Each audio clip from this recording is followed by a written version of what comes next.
No hay nada como el mundo. Nada como viajar, como leer, descubrir. Nada como hablar y escuchar. Este es el podcast de No Place Like World.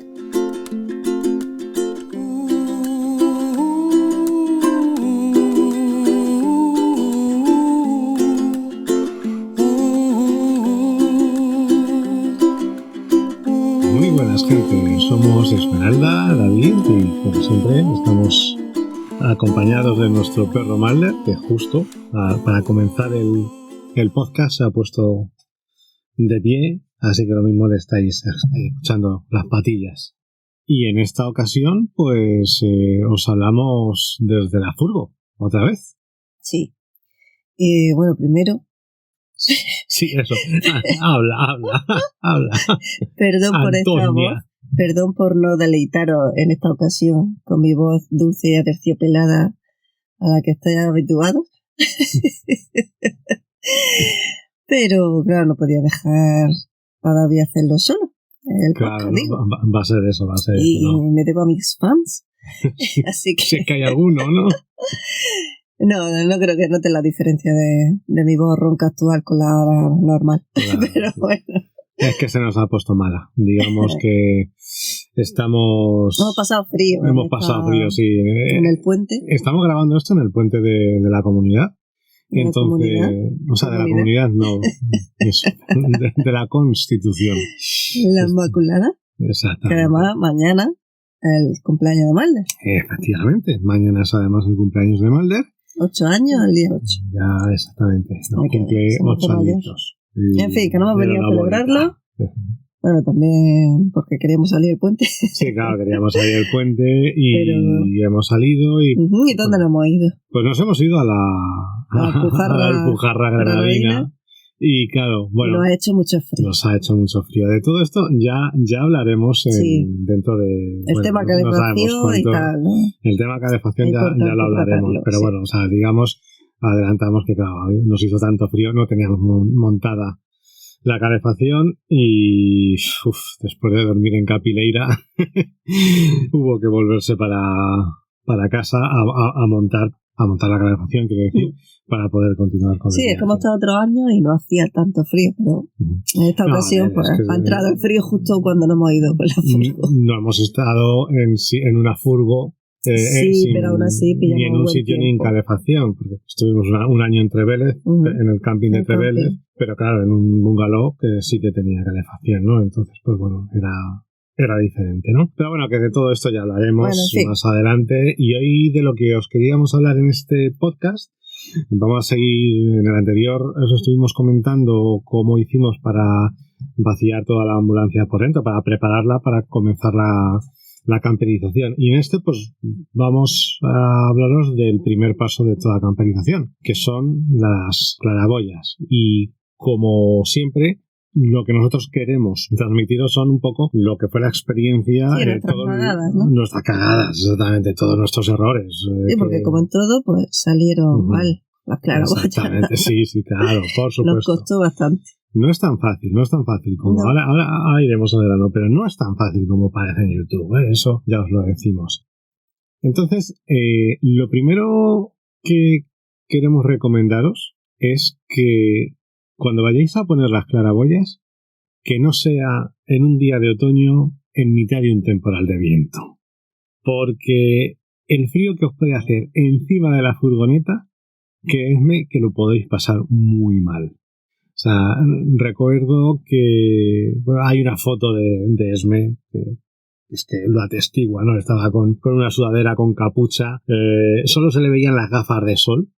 El frío que hacía, os lo puedo asegurar que era... ¡buah! Y vivimos en una zona bastante cálida, ¿eh? Pero claro, se metió viento de poniente, un temporal de viento de poniente y, joder, el frío se notaba muchísimo, ¿vale? Entonces, eso... Pero claro, que es que nosotros nos disponemos de todo el tiempo para camperizar. Efectivamente. Que era cuando podíamos. Era un fin de semana y acabábamos de pasar la primera ITV desde que teníamos la primera ITV semestral desde que teníamos la furgo, ¿no? Entonces fue esa misma semana, como se suponía que iba a hacer sol, iba a hacer viento, no pensábamos que no fuese que fuese a ser tan malo, pero teníamos que empezar con ello, ¿no? Con la camperización el fin de semana, aunque hiciese viento, nos pusimos con ello. Y os puedo asegurar, ya os digo, que hace mucho frío ahí encima, ¿vale? No quiero imaginarme ya si vivís en el norte, pero bueno. Entonces luego, a la hora de montar las claraboyas, sobre todo, tenéis que tener muy claro dónde las queréis colocar, ¿vale? Hay que tener muy claro que hay que dejar sitio para una placa. Si vais a montar una placa, que a estas alturas yo creo que nadie se camperiza una furgoneta sin poner una placa, ¿no? Entonces, tenéis más o menos que pensar en dónde la vais a poner y el hueco que os va a quedar. Sí, las dimensiones. Las dimensiones, porque las dimensiones de las placas de hoy en día, claro, son de 400 vatios, pero eso implica que una placa te va a medir 1,80 m. Sí, pero depende del techo que tengas, de lo que te mide el techo y la distribución que hagas también dentro, claro. Que no es tan fácil de, venga, pongo aquí la claraboya, luego dónde meter la placa, claro, según mucha gente la quiera más grande o no. Pone una claraboya en el servicio, pone una claraboya delante de 70 por 40, pone luego otra claraboya detrás y luego pues no tiene sitio para meter la placa, porque la placa, ya digo, a lo mejor es 1,80 m por 1,50 m, o sea, 1,40 m. Nosotros os podemos decir que de ancho nos ocupa prácticamente todo el techo. Entonces, pues bueno, o sea, ya os decimos que tengáis muy claro las dimensiones de las placas para luego donde vayáis a poner las claraboyas, ¿vale? Y luego, pues bueno, nosotros al final, en los grandes fabricantes de claraboyas, ¿no? Los que todo el mundo conoce, son Fiamma y Dometic. Cada una tiene sus pros y sus contras, pero bueno, nosotros al final acabamos comprando tanto Fiamma, porque era el modelo Turbovent que estábamos muy flipados con ello, que luego ya desmitificaremos, y la Microgecky, que fue porque, bueno, esto es otro... Sí, pero, espera, la localización de las claraboyas en nuestra, vamos, como la hemos puesto nosotros, era porque teníamos claro, esta que has dicho tú, la Turbovent, sí, porque queríamos ponerla en un lugar cercano tanto al baño como a la cocina. Claro, sí. Para extraer los humos y los vapores. Exactamente, sí. Entonces está colocada ahí por eso. Está colocada, claro, exactamente. Está delante del todo, justo donde empezaría la zona de carga, de la puerta. O sea, donde la puerta corredera. Entonces, pues ahí sí que es cierto que entre la puerta, la ventana corredera, que a la hora de cocinar, pues siempre ya es un apoyo para que se salgan los humos, ¿no? Pero en un día de lluvia, por ejemplo, no la puedes abrir. Entonces, pues por eso decía. O de frío, como estos días. Efectivamente. Entonces, pues bueno, pues eso. Y aparte también nos ahorrábamos el tener que poner pues otra claraboya pequeña en el baño, ¿no? Pues porque en el sitio donde estaba puesta tiene justo el baño enfrente, ¿no? Entonces, pues la distribución... Sí, esa la teníamos clara. La teníamos muy clara, sí. Y sabíamos que queríamos la de 40 por 40, ¿no? Detrás teníamos bastante claro también nosotros que queríamos poner una claraboya detrás, donde... Sí, encima de la cama. Queríamos poner una encima. ¿Qué pasa? Que, bueno, ya sabéis que las furgonetas por dentro tienen una serie de, vamos a llamarlo, arcos, o nervios, costillas, ¿no? Exactamente, sí, bueno, es todo. De ondulaciones, son como los resortes. No digo las ondulaciones de fuera, digo los arcos que hay por dentro. Por dentro de la furgoneta. Claro, exactamente.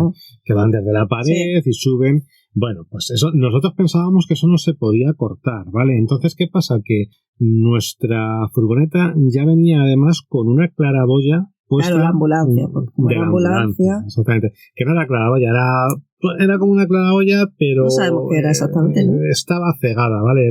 No era transparente ni nada y estaba ahí pegada con Se ve que ahí en el techo pusieron algo. Algo había ahí encajado y era un agujero en el techo. Para que fuese un rotativo o algo de esto. Pero sí, era un círculo. Exacto. Pero claro, al vendérnosla taparon. Por la parte de arriba la taparon. Bueno, yo creo que estaba ya cuando... ¿Tú crees? Eso, yo creo que no. Eso no hicieron nada con ello, yo creo.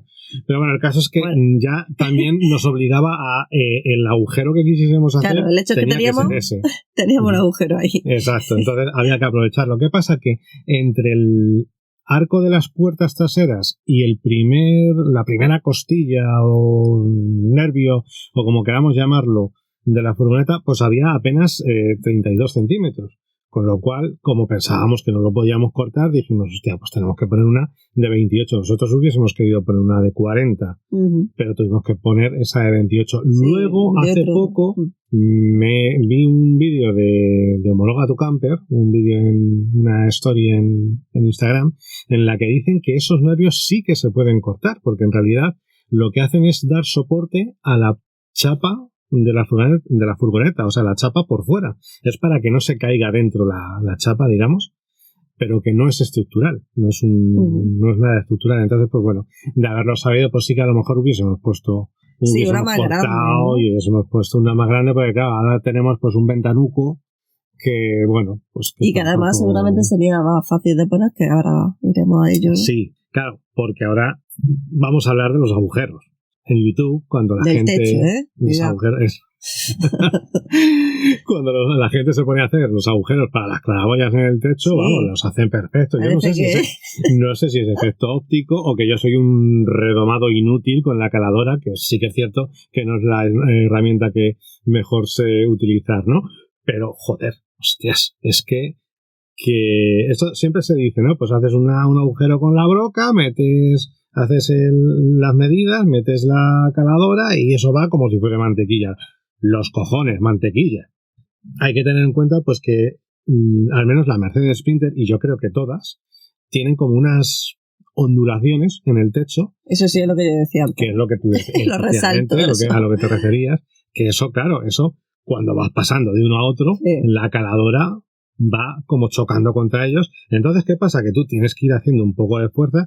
La caladora que tengo yo, esa, aunque sea portátil, es bastante buena. Esa sí que es una herramienta buena. No, tengo otras que son del líder, pero esta era una bastante buena, pero que además, y le costaba. Que en esta furgo tiene más, ¿no? Que en otra furgoneta. No lo sé. Me suena a mí de verlo en otros vídeos que era más sencillo ponerla, y además no quedaban esa parte levantada como la nuestra, que siempre pillaba un resalto de eso para poner la claraboya. Sobre todo lo que pasa es que esos nervios hacen como que tengas que hacer un poco más de fuerza, y cuando ya por fin como que coge carril, digamos, coge fuerza y carril, a la que se te vaya un pelín, pues a tomar por culo. O sea, si se te va hacia adentro, pues bueno, pues vale, pues siempre vas a poder cortar un poquito más hacia afuera, pero el problema es cómo se te desvíe la caladora hacia afuera, ¿no? Que entonces vas a hacer un agujero, el agujero vas a hacerlo más grande de lo que es la claraboya, ¿no? Como te descuides un poco, pero... Sí, pero es curioso que sin embargo a nosotros luego la claraboya le costó entrar en el agujero cuando pusimos alrededor el chicle este pegajoso, que no sé cómo se llama. Ya, bueno, sí, de eso hablamos ahora. Que eso no lo teníamos en cuenta, y claro, al encajarlo, el hueco era menor. Es cierto, sí. Y no claro, entraba. Nosotros, es cierto que también hay que hacer con el agujero con un poquito de holgura, ¿no? De holgura. No te puedes pasar mucho, pero bueno, es que nosotros pusimos cinta de butilo. Eso es lo que os decíamos, ¿no? Como hacía viento, pues la cinta de butilo, eso es que se hacía un tallarín. O sea, fue una cosa que no veáis. El caso es que esa cinta de butilo, aunque tenga 1 milímetro o 2 de grosor, como lo estás poniendo en 2 sitios enfrentados, pues al final estás quitando medio centímetro casi, ¿sabes? Más o menos. Entonces, si tú haces el agujero de 28 por 28 como teníamos nosotros en esta parte, que íbamos súper justos, pues luego la claraboya no te entra, ¿no? O tienes que hacer un poquito más grande, tienes que limar. Y luego también, claro, hay otro problema al menos en las Mercedes Sprinter, que como hemos dicho, que estas ondulaciones del techo, los intervalos regulares a los que están, a lo mejor no te coinciden con la medida de tu claraboya. Entonces tú tienes un lateral más plano, ¿no? Claro, lo tienes encima de una de las ondulaciones extra, y el otro te pilla justo entre dos. Entonces pues ya te queda ahí... Sí, está desnivelado. Claro, de hecho, la tenemos desnivelada totalmente, ¿no? Sí, de esto hablamos ahora también, porque el siguiente paso sería hablar de los marcos, ¿no? Que el problema es en las Mercedes Sprinter, ya digo, o sea, nosotros siempre os hablamos de las Mercedes Sprinter, no sabemos en las Renault Traffic, en las Ford Transit, cómo será. Creo que en las Fiat Ducato, Citroën Jumper y Peugeot Boxer esto no pasa. A lo que voy es a que el techo de la Mercedes Sprinter es abovedado, ¿vale? Pero es que aparte tiene una caída hacia las puertas. Entonces, el punto más alto de la furgoneta está a lo mejor en la mitad de la caja de carga, digamos. Pero donde está el arco de las puertas está pues como 2 centímetros más bajo, sin exagerar. Entonces, ¿qué pasa? Que tú pones la claraboya y la claraboya cae hacia abajo. No sé si me explico. O sea, te queda como en diagonal un poquito hacia abajo. Todo esto se hubiese solucionado con un marco, si hubiese un marco. Un adaptador de techo, ¿no? De arriba. De techo, exactamente. La parte de arriba. Pero que nosotros sepamos no existe. No. O sea, pero aparte no encontramos nada. No encontramos nada, pero es que es lógico, como estoy diciendo, que el techo es como abovedado, ¿vale?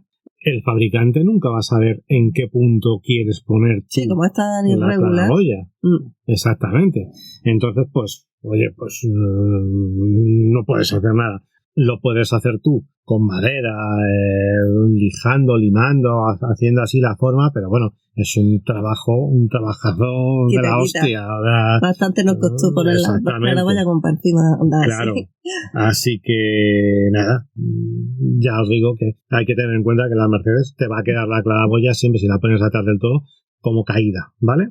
Y ya con esto, pues pasamos a lo que sería el montaje. Os hemos adelantado lo de la cinta de butilo. La cinta de butilo, lo que nosotros es que lo vimos en varios vídeos y tal, que es para darle un poquito más de hermetismo, se diría, no sé, para que sea más hermético, que quede todo más hermético. Más estanco, ¿no? Más estanco, exactamente, más bien estanco. Ya os decimos que nos adelantamos que de estanco mis cojones también, ¿vale? Estanco el del tabaco. Que lo compramos tampoco. Exactamente, que no fumamos, pero bueno. El caso es que, bueno, que nos encontramos lo primero, ya os decimos que esto es como Blandiblue, o sea, si os acordáis de la película esta de Flavor, es como o la cosa esta que había cuando éramos pequeños y sois de los 80, que era como una cosa asquerosísima que se tiraba así, pues eso se estiraba y era como recordaba pegajoso. Que se llamase así, Blandiblue. Es que no lo sé, me lo estaba inventando, yo que sé, pero que vamos, que la cinta de butilo es más o menos así, que nosotros cogimos una bastante gorda, o sea, no gorda, sino ancha, era de 10 milímetros, que creo que era la más ancha que había, o la más ancha que vimos, porque claro, queríamos que quedase un poco por arriba y otro poco por abajo, ¿no? Pero nada, o sea, si es que eso entre que estaba soplando el viento, esto se te quedaba pegado en los dedos. Sí, no lo podías cortar, es que, claro, o sea, es que llegabas con las tijeras, tú, todo chulo, y se te quedaba pegado en las tijeras, ¿sabes? Es que no. Era una cosa que no. Entonces, bueno, pues eso ya, digamos que fue la primera de la frente. Bueno, se nos ha olvidado decir que, claro, que los agujeros que haces, cuando cortas los agujeros, hay que pasar un poco de imprimación o algo contra los óxidos. Eso es muy importante. Pero bueno, que volvemos, que ya están colocados, ¿no? ¿O no? Está colocado, tenemos colocado ya la cinta de butilo. Los agujeros están listos. Las presentamos, ¿vale? Nosotros empezamos por bueno, es que no hemos dicho, se nos ha olvidado decir al principio, hemos dicho la Turboven y la de atrás era la Micro-Heki. La Micro-Heki. Es que claro, es que hay Heki, que es la grande. Pero la Heki esta es de la marca Dometic. Sí. ¿Y la Turboven? Fiamma. ¿Vale? La Micro-Heki, empezamos por la Micro-Heki, ¿vale? Porque la Micro-Heki no tiene tornillos por fuera, que eso en un primer momento a nosotros nos pareció como un... Sí, que no sabíamos esto, cómo se encaja ahí. Porque... Bueno, se nos ha olvidado decir, se nos ha olvidado que es que después de poner el butilo hicimos un marco, que bueno, el marco también me acuerdo, o sea, es que somos subnormales profundos, de verdad, o sea, es que, con perdón de la expresión, ¿no? Pero es que no sé cuántas veces hicimos el marco, nosotros nos poníamos con las medidas y nunca nos quedaba bien. Era como, joder. Bueno, era nuestro previo a la carpintería del interior, bueno, cómo iba a quedar luego. Pero bueno. Madre mía, pero bueno, claro, sí, eso. Pues en un principio sí que es cierto que lo bueno del butilo es que el marco se quedaba más o menos pegado. ¿vale? Más o menos. Claro, pero entonces, es que la Heikki el problema es que tienes que comprar adaptadores de dentro, ¿no? No sé cómo se llama exactamente, un marco adaptador que viene con un primer marco. Que va por dentro. No, eso lo tienes que comprar dependiendo del grosor del techo. Claro, hay unas medidas. No, pero que te venía uno y luego sí tienes que comprar otro dependiendo. Bueno, no, eso es en la Fiamma. No viene ninguno. De hecho, lo compramos y no venía nada y teníamos que comprar aparte, según el grosor, porque hay varias medidas con las plaquitas estas que hay en cada tornillo de abajo. Porque claro, los tornillos están abajo, ¿no? Sí. Sí. Bueno, es que los tornillos pasó una cosa, y es que alguien se cargó la caja en la que estaban y se ve que los tiramos. ¿Quién? ¿Tú? Valder. No voy a decir lo que hizo con la caja, pero sí, destrozó la caja. ¿Y tiramos los tornillos? Y tiramos los tornillos. No me digas. Claro, sí. Es que, claro, esos tornillos... En Dometic sí que te vienen los tornillos, ¿vale? Pero que el hueco de los tornillos que queda en ese marco, que no es estándar, ¿no? Que era complicado encontrar un tornillo que cupiese allí por lo fino y por lo largo que debía ser. Son de 4,2, me parece. Son los... Que ya podrían hacer el hueco de otra forma, ¿no? También. Ya, no, es que ese es el problema que tienen estas a la hora del montaje, ¿no? El tornillo era de 4,2 por no sé cuántos milímetros de largo, ¿vale? El caso es que al poner el adaptador del marco, pues ya el tornillo ya no llegaba. Claro. Y es muy complicado encontrar unos tornillos que te lleguen. Los únicos que encontré fueron unos roscachapa y me cargué la rosca. Por supuesto, evidentemente, tuvimos que poner unas plaquitas nosotros. Sí, porque las placas venían, pero eran también diferentes según la medida o no sé qué, del grosor, porque esas placas desde abajo van atornilladas al marco que tú pongas. Y es la forma que tiene la claraboya de sujetarse. Claro, exactamente, va como a presión. No tiene tornillo desde arriba. Y creíamos que iba a salir volando el primer día. Claro, sobre todo es el tema de que... que la chapita la hicimos nosotros al final.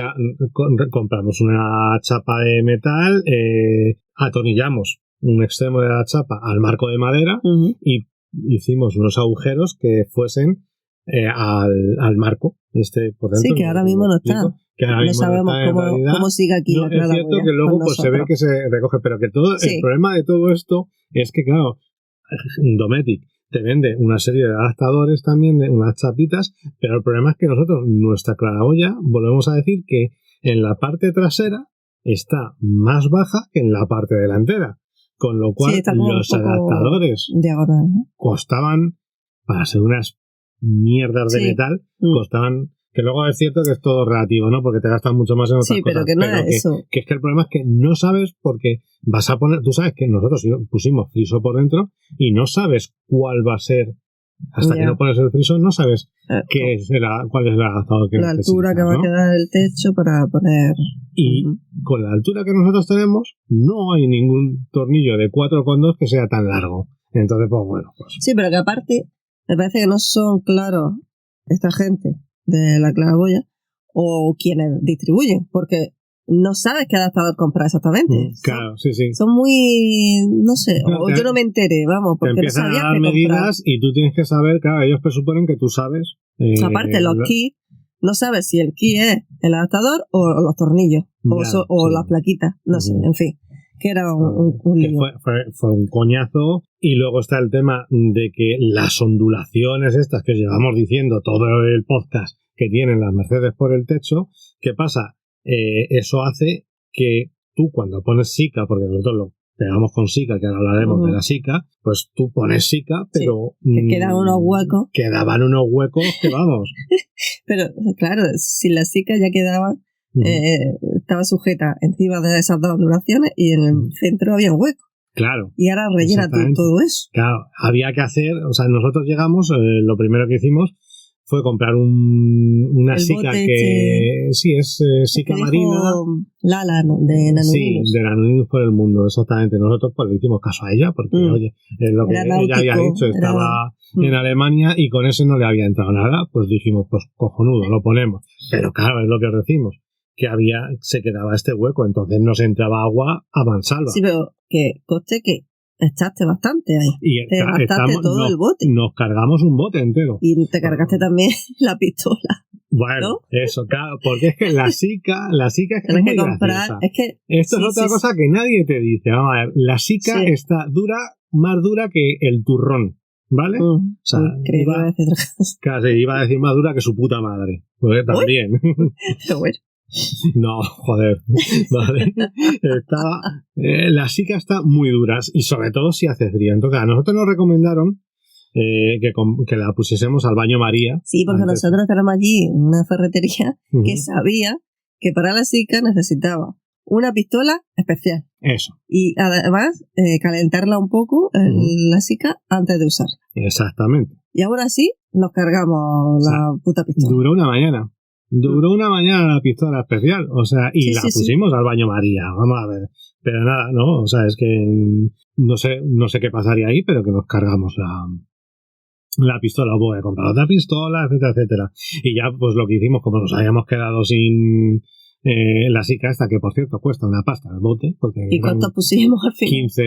15 euros y acabamos comiéndonos 3 botes, ¿vale? Pues claro, tuvimos que hacer un encofrado ahí en esas... Claro, porque el primero no fue suficiente. Claro, probamos y nos entraba bastante agua. Claro, también es que, bueno, en la delantera, en la Fiamma, pusimos Sica de la normal y ahí, pues porque era más barata. O sea, dijimos, joder, es que al final nos vamos a gastar. Sí, porque delante no quedaban tantos huecos. No quedaba, bueno, sí que quedaba, pero bueno, es que está mejor. Ahora iríamos sobre esta, pero pues que hubo que hacer un encofrado y poner, o sea, rellenar todo muy bien de Sica para que no entrase luego el agua, ¿vale? O sea, por supuesto siempre la primera vez te va a entrar agua, entonces, pero bueno, luego pues rellenas ya los huecos que van quedando y tal. Y bueno, luego al final la Fiamma, que creíamos que iba a ser mucho más difícil de poner que la Heki, al revés, fue todo muchísimo más fácil.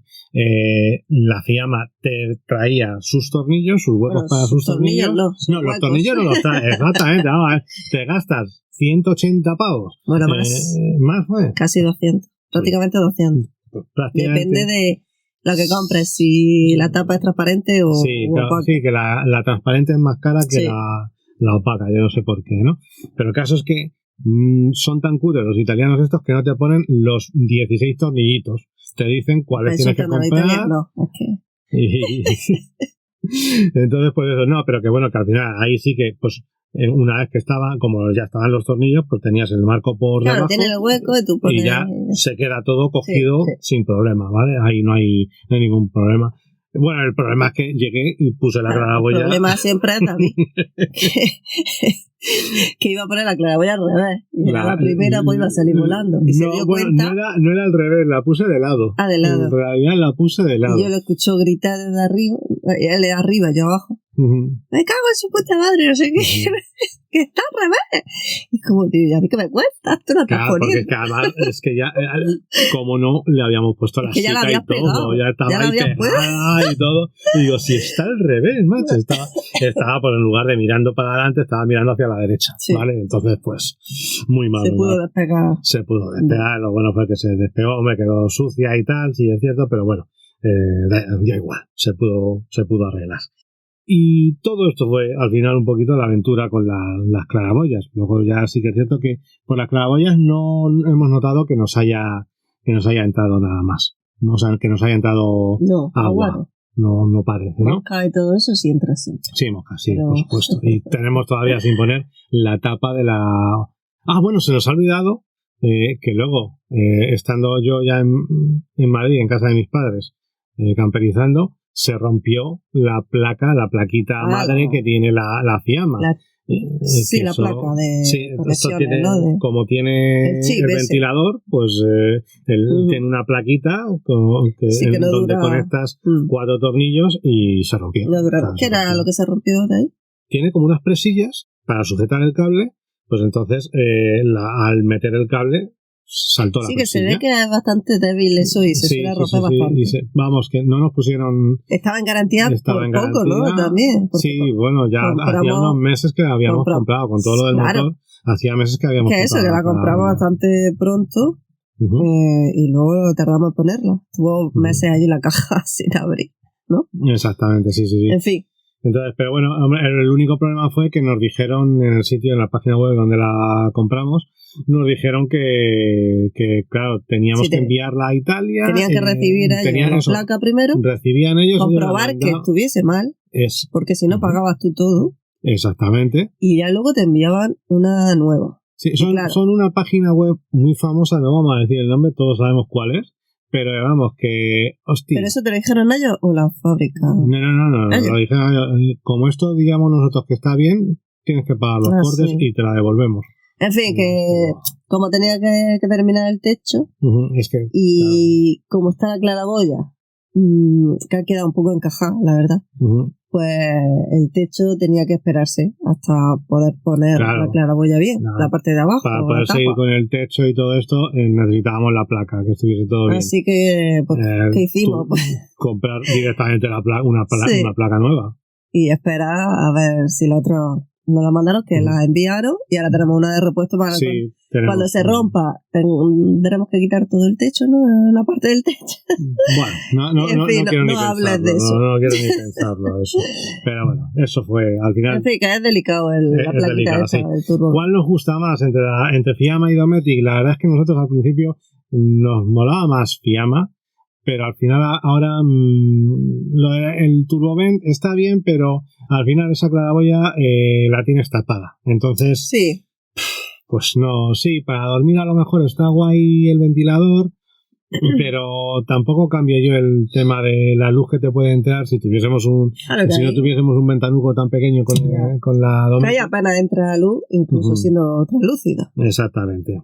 Que me acuerdo yo que vendía también oscurecedores. Digo, ¿para qué?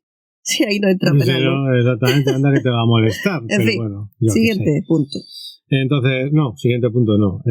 Bueno. Que al final, para mí, si podéis montar, o sea, no merece la pena montar Turbovent. ¿Tú crees? Hombre, merece la pena, te haces extractor y ventilador. Sí, vale. Si la vas a usar encima de para usarla como extractor, vale, pero que no merece la pena ponerla, por ejemplo, como íbamos a ponerla nosotros en un primer momento, encima de la cama. ¿Sabes? Eso. Bueno, no, encima de la cama, una normalica y ya sí, está. la Micro GX, la Dometic, además se abre más, yo creo, para la lluvia. Sí, está bien, porque mejor, abre un poco y no te entra. En la primera posición y no te va a entrar lluvia, a no ser que esté cayendo un diluvio. Claro, las mejores de la muerte son las Max Fan. Vale, sí. Pero claro, es que esos son 400 euros de claraboya. Solo lo tienen los guiris. Los guiris y los que tienen pasta. Sí. En fin, que el error nuestro es no haber puesto una más grande, sobre todo. Sí, claro, al no saber que se podía haber cortado eso. Pero de todas formas, también es cierto que si hubiésemos puesto una más grande, no sé yo si hubiésemos podido luego poner la placa. Bueno, es que no sé yo, 10 pero porque tú te empeñaste en la placa más grande. Hombre, y claro, luego todos los problemas de luz que hemos tenido. En fin, eso va para otro lado. Eso irá para episodio. Exactamente. Entonces, bueno. Ya está la claraboya. Ya está. Vamos ya está puesta aquí, ya no entra agua. No entra agua y ya. Y ya tiene su función y a tomar por culo. Y si quieres más luz, pues abre una ventana. Exactamente. O la puerta trasera. En fin, que pasamos ya a otro tema, ¿no, David? Sí, vamos a hablar de una cosa. La segunda parte, ¿no? La segunda, sí, vámonos a la segunda parte de este episodio.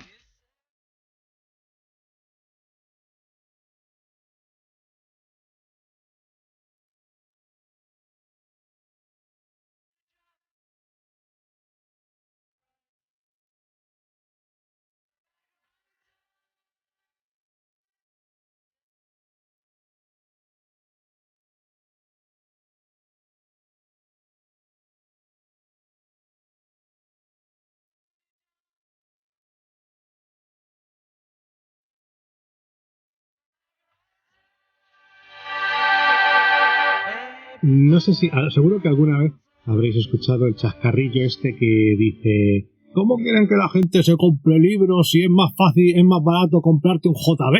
Una botella de JB. Eso lo dicen los ignorantes. a todo esto.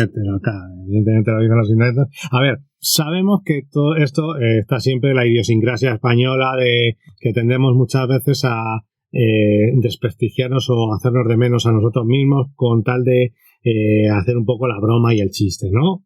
Pero el problema es que hay mucha gente que sí que es cierto que considera que un libro es una cosa carísima. Sí, ¿vale? Pero se vale. Sí, pero que yo creo que también para justificar su propia incultura y ¿por qué no leo?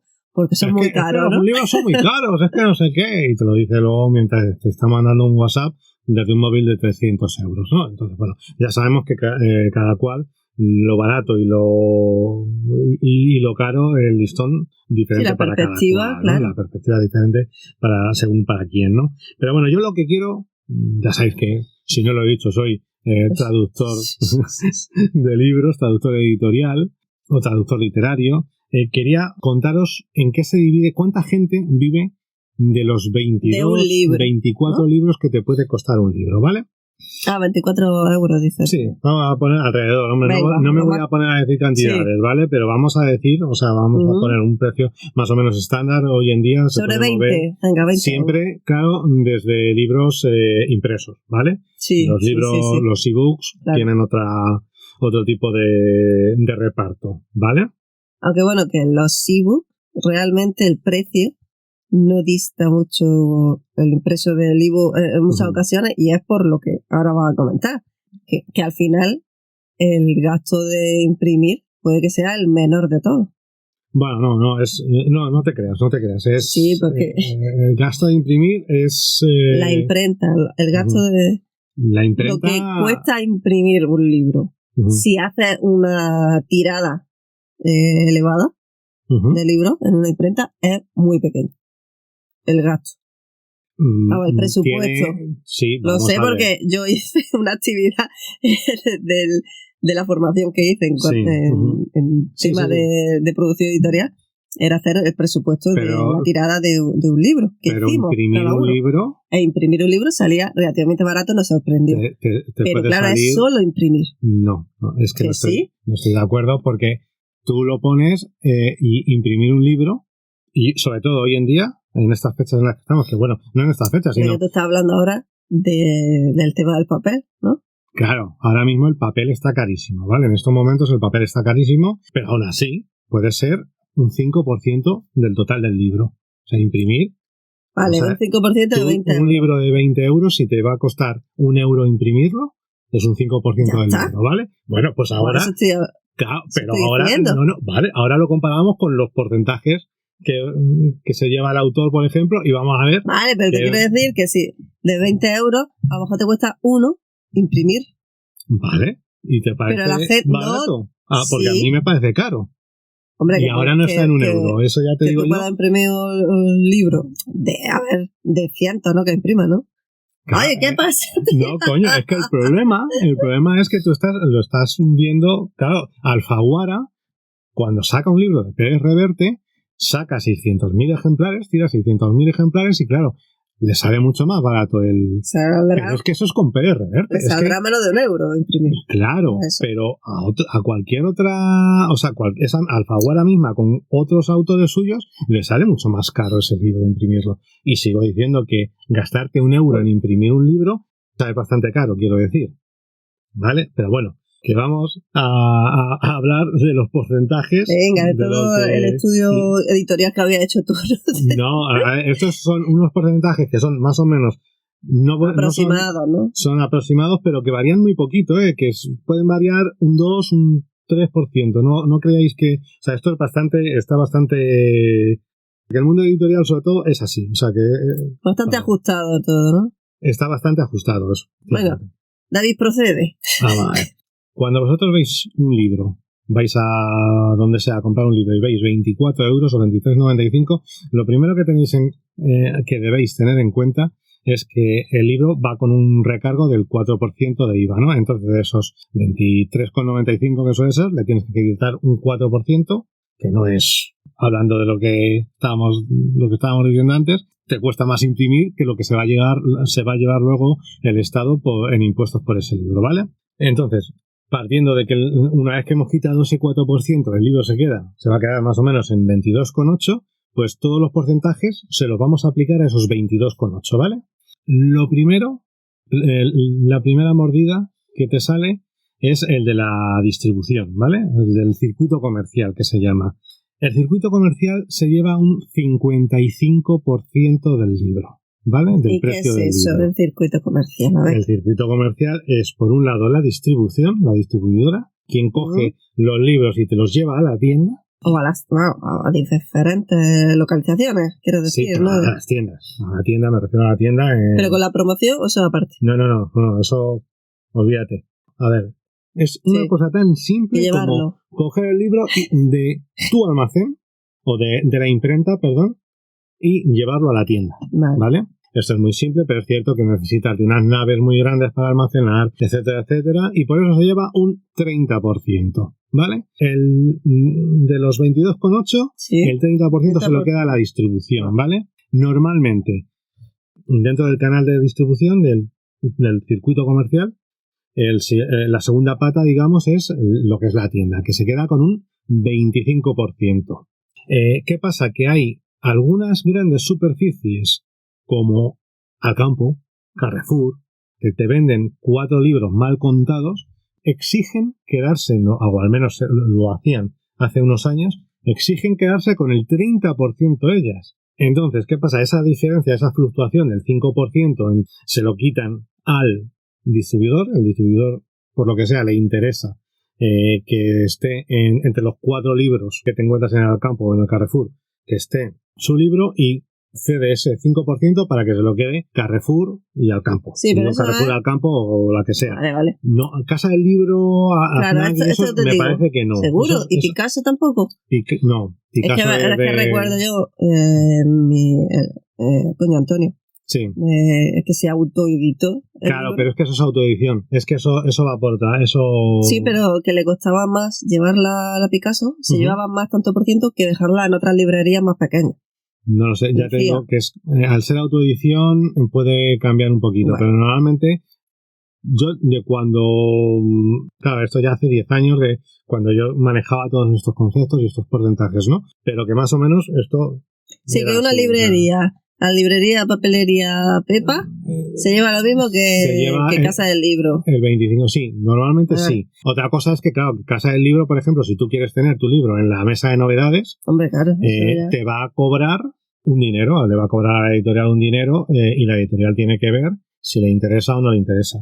Por ejemplo, yo recuerdo cuando en la FNAC de Madrid, la de Callao, cuando Pérez Reverte sacó el libro, ¿cómo se llamaba? Hay uno que estaba ambientado en Cádiz, en la guerra contra Francia. Uno de historia, ¿no? Uno de suyo. Pues, ¿qué pasaba? Que en cada tramo de escalera mecánica, cuando tú desembocabas, te encontrabas una montaña de libros. ¿Qué dices? El asedio se llamaba, el libro se llamaba El Asedio. Claro, te asediaba el libro, ¿no? El libro te asediaba completamente. ¿Qué pasa? Eso a Alfaguara le debió de costar una pasta. Pero Pérez Reverte no hace falta, ¿no? Claro, Pérez Reverte se lo puede permitir. Pero no hace falta, digo. No, pero... Tú con que lo ponga allí uno en novedades, ¿qué más quieres? No. Pero esto, o sea, claro, con eso te asegurabas que al final una persona que si se recorre las 7 plantas que tiene la FNAC de Callao, bueno, no estaba en todas, no estaba en las 7, pero si no sabe qué comprar, pues coge al final acaba cogiendo el libro, que es que además recuerdo que era súper tocho, con la mancha de texto era muy estrechita, que yo decía, qué despilfarro de papel. El libro estaba bien, me gustó bastante. El caso es que, bueno, que tienes estos conceptos también, que luego ya entra la editorial, pero eso iría en el marketing, que luego hablaremos de ello, ¿vale? Luego el tema, volviendo a las grandes superficies, donde compras un libro, te compran un kilo de chuletas en bandeja, ellos lo que te hacen, bueno, tanto ellos, esto lo hacen todas las librerías en realidad, ¿vale? En todos los sitios. Vosotros sabéis que el precio muchas veces te viene en el libro, te viene 23,95. Que cuando eres pequeño dice tu madre, ese no, que ya saben lo que nos hemos gastado en el regalo, ¿vale? Ese precio, en España existe una ley que es del precio fijo de los libros, o sea que el editor te pone el precio del libro. Por eso lo pone y ponen exactamente, en el libro. Claro. ¿Por qué es esto? Porque el editor ha hecho todo el estudio de viabilidad del libro en base a ese precio. ¿Qué pasa? Que cuando con su 25%, las tiendas lo que hacen es que muchas veces te hacen un 5%. Claro, eso. ¿Quién paga eso? Pues eso se repercute luego en todos los demás. ¿En todos? Claro, la tienda va a dejar de pagar de cobrar un 5%, pero es que el problema es que recauda un 5% menos, que ya está destrozando. Claro, pero es la tienda quien decide. Entonces, estás tú vendido lo que haga la tienda. Pero vamos a ver, pero esto ya se arrastra. Como tú ya estás, si eran 23,95, ese 5%... En la feria del libro y todo esto, descuento... Ese 5% ya va a quedar arrastrado en todo el resto de porcentajes. ¿En quiénes, ¿vale? concretamente? ¿En quiénes? En todo el mundo. ¿Todo el mundo, claro. La primera es la tienda, sí, la tienda deja de cobrar un 5%, pero es que también está recaudando menos, o sea, recaudando, me refiero, tanto para Hacienda, es cierto, como para la editorial. Entonces, bueno, esto es una cosa que es un poquito, o sea, sobre todo, lo que quiero que quede claro es que cuando se dice que las editoriales ganan mucho, os vais a llevar ahora una sorpresa, porque las editoriales, ya digo, que ganan, o sea, que quien más se lleva es la distribución, ¿vale? Y muchas veces el problema está en que la distribución te llega y te coge. Cuando eres una editorial pequeña, que es con las que yo tengo contacto, te llega y te dice 200 libros. ¿Estás segura? Es que mira, 200 libros son el 10% de toda mi tirada. No, sí, yo 200 libros. Le das 200 libros a la distribución y al mes te da 190. Es que no los he colocado. Y claro, esos libros se los come la editorial, que a lo mejor no se los podía haber dado a otra distribuidora y que los hubiese colocado en otro sitio y se hubiesen podido vender, ¿vale? Pero bueno, vamos a seguir. Que digo que depende de la editorial. Claro, que se enriquece. Eso de que se enriquece, sí es cierto, en editoriales. Sí, pero ya digo, ¿no? La grande, hombre, esto... Pues depende de los autores con los que trabajen, ¿no? Que los autores grandes van con la editorial grande. Pero evidentemente las editoriales grandes ganan más, pero que aún así... Bueno, luego nos ganan dice más por el nivel de ventas que tienen. Que luego nos dice quién se lleva el mayor porcentaje. No, el mayor porcentaje ya lo he dicho. La distribución, ¿no? El 30%, excepto cuando es Alcampo, Carrefour, que se llevan ellos el 30%. ¿Vale? El segundo que más se lleva, la tienda. Que además es la que te quita ese 5% que luego te repercute en todo lo demás, ¿vale? El autor, ¿qué es lo que se lleva? Normalmente el autor se suele llevar un 10%. A excepción de autores superventas, como pueden ser en español Pérez Reverte, como pueden ser Ken Follett, toda esta gente, que se pueden llevar un 11, un 12, a lo mejor Ken Follett se puede llevar, en su momento se llevaba un 12, ¿vale? Stephen King se llevará Stephen King se llevará leyendo ahora su manual de mientras escribo. Claro, pues eso, los superventas se van a llevar, pero que como mucho se van a llevar un 12, ¿vale? Ya hemos quitado un 55% del circuito comercial, el 10% del autor. Entonces, el siguiente mordisco, pues el siguiente mordisco son el 20%, que son los gastos del libro. Los gastos de crear el libro, ¿vale? Vale, los gastos entran. Claro, ahí sí que entra la impresión. Por eso es por lo que digo, ¿no? Cuando tú dices que €1 es poco dinero, pero es que ya, cuéntalo en 20%, claro, cuéntalo en el porcentaje de... Vale, la impresión y qué más. La impresión, por un lado. Luego, pues por ejemplo, si el libro lo has comprado a una editorial extranjera, pues tienes que pagarle a la editorial extranjera, ¿vale? Y luego tienes que pagar a un traductor. Claro, ahí tienes que pagarme a mí. Ahí entro pues, yo. Bueno, yo soy un traductor muy baratito, por cierto. Pues, pero te vendas así. El caso es que me tienes que pagar, ¿vale? Y yo, pues, hombre, depende. O sea, al final, ¿cuánto cobra un traductor? Pues esto depende de palabra, ¿no? No, bueno, cuando son libros se cobra por holandesa, por página holandesa, que es son 2100 caracteres por página, ¿vale? 2100 caracteres, o sea, tú coges un A4 y lo divides en todo lo que se escribe, tanto, o sea, palabras como signo de puntuación y espacios son 2100 caracteres, ¿vale? Sí. Entonces, pues por cada una de esas cobras X dinero, lo que sea. Y claro, luego lo multiplicas por tantas plantillas holandesas como te salgan, ¿vale? Al final, un libro... ¿Cómo te salgan de ahí? No, como salgan de la cuenta, ¿no? Al final, pues yo, por ejemplo, suelen ser a lo mejor 300 plantillas holandesas. Entonces, eso lo multiplicas por el precio que hayas pactado con el editor, ¿vale? Luego ya, una vez que está traducido el libro, también tienes que pagar la corrección. Normalmente... sí, cuando se hace, ¿no? Cuando se hace, sí. Estaba ante la figura del corrector que ya no existe. Bueno, sigue existiendo la figura del corrector. Lo que pasa que bueno, cuando es una editorial pequeña, los márgenes están tan apretados, claro, que no puedes permitirte contratar un corrector. El corrector, y tiene que ser el editor. Exacto. Que esa figura es como que la editora hace más funciones, ¿no? Exactamente, claro. O incluso el autor muchas veces. Bueno, eso, no sé, el autor no, el autor no debería. Cuando hablamos de corrector, no es que te vaya a corregir, o sea, es tanto corrector ortotipográfico como de estilo. Claro. Siempre se dice que la gente alucinaría con los grandes escritores, a los que luego entre lo que entrega y lo que se ha publicado se le ha cambiado el estilo muchísimo. Yo os puedo decir que una vez que sí que me corrigieron a mí una estilo gramatical. Estilo gramatical y de estilo, de todo. Sí, bueno, pero no estaba hablando del estilo creativo, no se puede cambiar. No, eso no. Pero a lo mejor tu estilo creativo puedes cometer un fallo por tu estilo creativo que a lo mejor entra en conflicto con... Claro, exactamente, ¿no?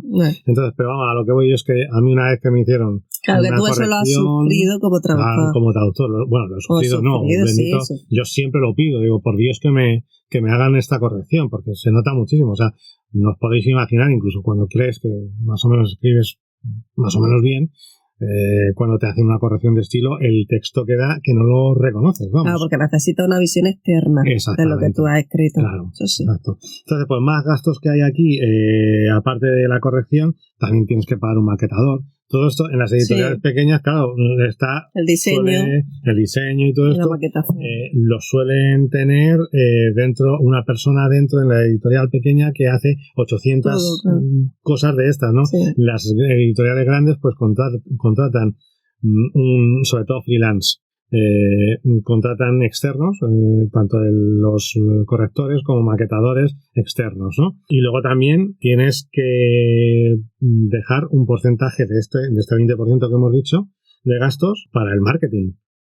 Necesitas hacer un marketing, pues lo que hablaba antes de esa acción de marketing que hicieron con Pérez Reverte cuando la serio, ahí eso se debieron de gastar una pasta, pero eso no solamente eso, es poner el libro, como he dicho antes, en la mesa de novedades. 15 días, tenerlo 2 semanas en la mesa de novedades de la casa del libro, te cuesta a lo mejor 3.000 euros. Vale, eso entra dentro del marketing. Eso entra dentro del marketing, exactamente. Los típicos pero tú compras por marketing. Es que es como por la publicidad, ¿no? Que sí que se hace, pero... Yo creo que sí, o sea, al final la venta por impulso...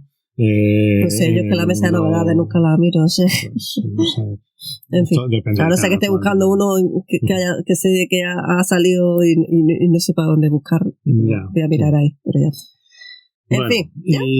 Y todavía quedarían, pero esto ya, claro, depende mucho de lo grande que es la editorial, si se lo puede permitir o no, por lo que eran las pruebas de impresión, las galeradas, el papelote. ¿El papelote qué es? El papelote es una cosa, esto depende también mucho del editor, de lo que quiere jugarse el cuello, ¿no? Tú calculas el porcentaje que crees que te van a acabar devolviendo y que cuando termina el contrato de cesión, porque el autor te cede los derechos para la explotación durante 7 años, pues a lo mejor cuando han terminado esos 7 años te queda todavía una caja, pues si eres Alfaguara, con 1.000 libros. ¿Qué haces? Pues esos libros los llevas a destruir, ¿vale? Se destruyen. ¿Por qué? Porque sí. Dónalo a bibliotecas, colegios. Esto es como dile al Mercadona que done pues la debería. Comida que debería, pues el día pero sí no. Que lo hace. Pero no. Bueno, lo dona, lo deja ahí porque la gente lo coja. El día lo tira a un contenedor, el día al menos lo deja ahí el de al lado de nuestra casa, sacan el contenedor y que la gente se pegue por la comida, ¿no? Bueno, se pega. En fin, pues que el papelote, llevarlo a papelote también te cuesta dinero, ¿sabes? Entonces es un gasto más. Llevarlo a papelote es un papelote también. Exactamente, eso. Y luego, pues las galeradas, todo esto, las pruebas de impresión, todos son gastos al final que entran en el porcentaje de 20% de gasto. Y luego, pues ya al final te quedaría el 15% restante, que es lo que se va a llevar la editorial. Que dices, joder, bueno, pues un 15% también es bastante dinero, ¿no? Bueno, yo no es que quiera defender a las editoriales, ¿vale? Pero En ese 15% de la editorial están los sueldos de la gente que trabaja en la editorial, están los impuestos que tiene que pagar, la luz, etcétera, etcétera, ¿no? La luz de las oficinas, materiales, etcétera, etcétera. Se suele considerar que después de todas las cuentas, de ir quitando cosas, si no te queda un 13% por lo menos de ganancia, el libro no es viable. ¿Para quién? De ganancia para la editorial. Ah, vale. Que no es viable. El libro no es viable. Ya. Entonces, ¿por qué no es viable? Pues que a lo mejor el anticipo que le has tenido que dar o que le tienes que dar al autor es demasiado alto, claro, y te come el porcentaje, ¿vale? Pero que lo que tienes que restar para llegar a ese 13% al final se lo va a quitar al autor, sobre todo, ¿no? No, bueno, el autor se va a llevar siempre un 10%. Marketing, claro, lo que puedes quitar. Tú tienes que hacer malabares con los números, básicamente, para que el libro sea... A veces lo tienes que poner, la gente dice, coño, es que los libros son muy caros. Es que no es posible. Vale, de todas formas... Por menos de 24 euros. ¿Puedo hacerte una pregunta? ¿No has terminado? ¿Qué te queda? Pues iba a decir algo más, pero ya me has interrumpido y se me ha ido. Exactamente. ¿Qué pregunta es? Que, claro, que yo veo mucha diferencia entre los libros de bolsillo a los de tapadura. Claro, y si al final ahí lo único que cambia es la impresión. No cambia solamente la impresión, cambia también la presentación de la tapadura. Los libros de tapadura son la cubierta, exactamente, por cierto, no es portada, contraportada, ¿vale? Se acepta, esto es una cosa. Espérate, si tú lo buscas en el diccionario se acepta. Se acepta, pero porque la gente es así. Pero es verdad que con propiedad, hablando con propiedad, es cubierta y la contracubierta. Cubierta, o sea, tú lo que abre... La parte delantera. La parte delantera, eso es... O sea, tú coges el libro, te lo pones delante y lo primero que ves, que pone el título, el nombre, el autor, la editorial, todo eso es la cubierta. ¿Que la gente lo llama portada? Pues no, la portada para los discos. ¿Por qué se llama? ¿Por qué no es portada? ¿Por qué es cubierta y no es portada? Pues porque las cubiertas de los libros, hasta 1970, 1960, mediados de los 60, 70, eran un trozo de cartón. Y tú tenías que abrir el libro y era donde, en la primera página del libro, donde te venía el título, bueno, te venía también, a lo mejor te lo ponían en el lomo, ¿no? Claro. Pero tú lo tenías que abrir y te ponía el nombre del título, o sea, el título del libro, el nombre del autor, etcétera, etcétera. Y eso es lo que se llama portada. Vale, pero entonces, lo que tú dices es que ahí, en esa impresión, sí que se encarece bastante. Se encarece porque... Por la cubierta solo. Claro, a ver, es que todo depende también de lo que quieras cuidar tú, la edición, porque hay libros que no son de tapadura, que son una basura también, ¿vale? Pero es cierto que al final la tapadura, al ser de cartón, es más cara. El gramaje del papel también es mucho más... Sí, los espacios, ¿cómo se llama? Sí, pero el interlineado... No, pero se dice de otra forma, ¿no? Cómo respira el texto, ¿no? El cuerpo. Sí, el aire que tiene el texto, al final, el aire del libro. Cada página. Pues tiene mucho el interlineado al final. Sí, claro. Tú le das... Los márgenes. Los márgenes y el interlineado y todo esto, se lo das mucho mayor en un libro de tapadura que en uno de bolsillo. O sea, en los de bolsillo al final todo está mucho más comprimido para que salga más barato, ¿vale? No, pero y el gramaje es menor, el gramaje es muy importante, el gramaje es cuanto más gorda es la página, ¿vale? Las páginas vienen en pliegos que son de 8, son múltiplos de 8, ¿vale? Porque son como son un papel, una plancha de papel plegado, doblado, desde 8 hasta 32 o 64, ¿vale? Entonces, eso viene como cada pliego, pues te da una serie de páginas, ¿vale? Y tienes que meter, según lo largo que sea el libro, pues tienes que meter pliegos. Sí, cuanto más grande el pliego, más económico todo el libro. Sí, también. Entonces, pues bueno, pues todo esto es más caro. No sé si deja... Claro, ahora más que lo pienso. Beneficio. Ya. Supongo que también, porque el del bolsillo suele estar pegado y ya está. No, el otro también tiene... Claro, el otro está cosido, suele estar cosido con la unión de los el hilito y tal. Y los otros están pegados cuando no están fresados. Que los fresados son los que... Estos libros que os habrá pasado 1000 veces, ¿no? Que abres y cuando estás terminando el libro o a la mitad del libro se te empiezan a caer las páginas. Antes. Pues esos están fresados y eso es lo más barato, lo más tirado, ¿vale? Entonces, pues bueno, eso. Vale. Por eso digo también que todo depende también, los costes de producción del libro dependen de lo mucho que quieras cuidar tú tu producto, ¿no? Claro. Todo, ¿no? Entonces, pues ya, después de todo esto, este amplio paseo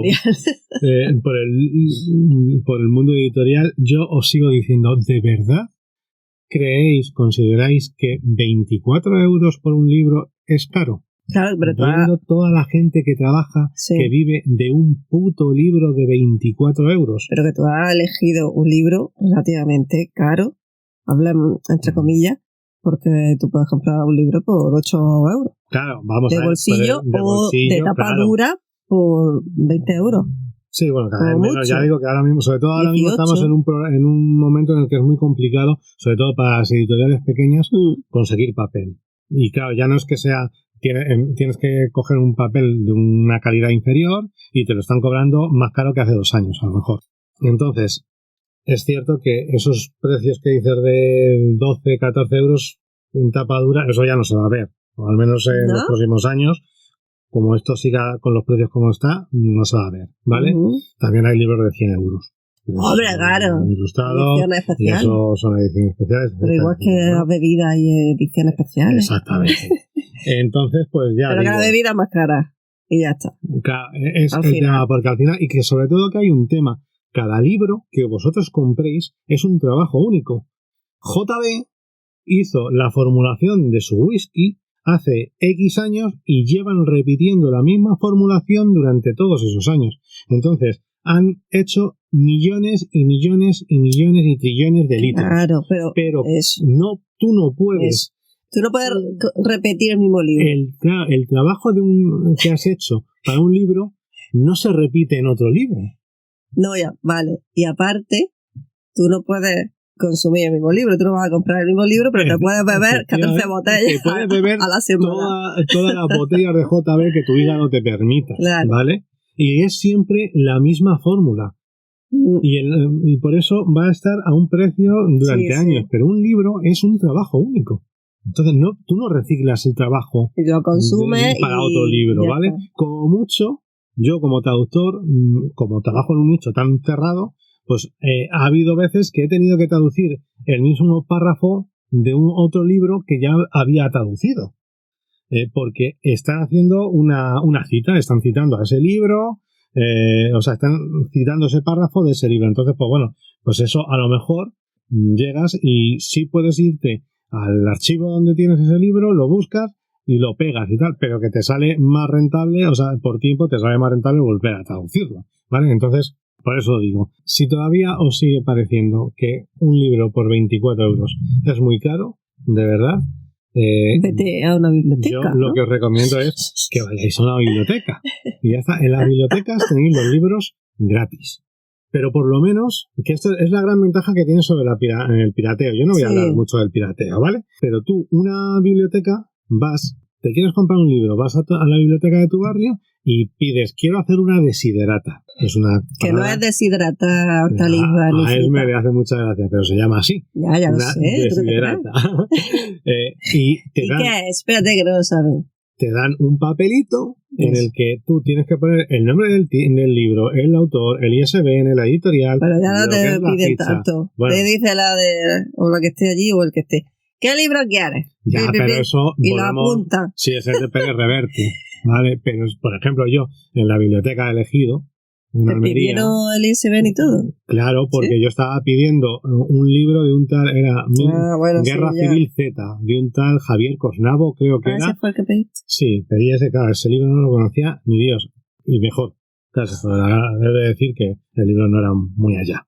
Entonces, pues, pero bueno, que por lo menos esa biblioteca te va a comprar el libro, ¿vale? Entonces va a contribuir un poco, se lo van a poder leer miles de personas ese libro porque está gratis, pero por lo menos lo han comprado, ¿vale? También se puede hacer el préstamo entre bibliotecas, eso se también llama igual. Está el préstamo interbibliotecario. El préstamo vale, que eso también que se lo piden, pero eso por ejemplo es entre las bibliotecas a lo mejor de Andalucía. Más cercana, ¿no? Vale, pero Madrid no va a pedir un libro a una biblioteca de Andalucía. Eso entre bibliotecas universitarias sí se hace, pero cada vez menos porque ya hoy en día se hace. En fin, que leáis.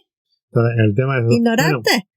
Bueno, una cosa que quería decir, todo esto era sobre libros en papel.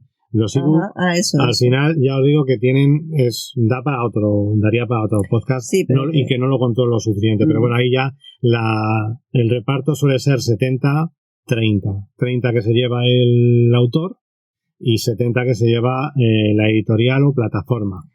Hubo un intento, cuando empezó todo esto del ebook, las grandes editoriales se les abrió el culo, por así decirlo, diciendo, uy, lo que nos vamos a ahorrar en gastos de distribución y de tal, y quisieron crear una plataforma que se iba a llamar Libranda, para que los libros tuviesen un precio de alrededor, los libros electrónicos, un precio de alrededor de 6-7 euros.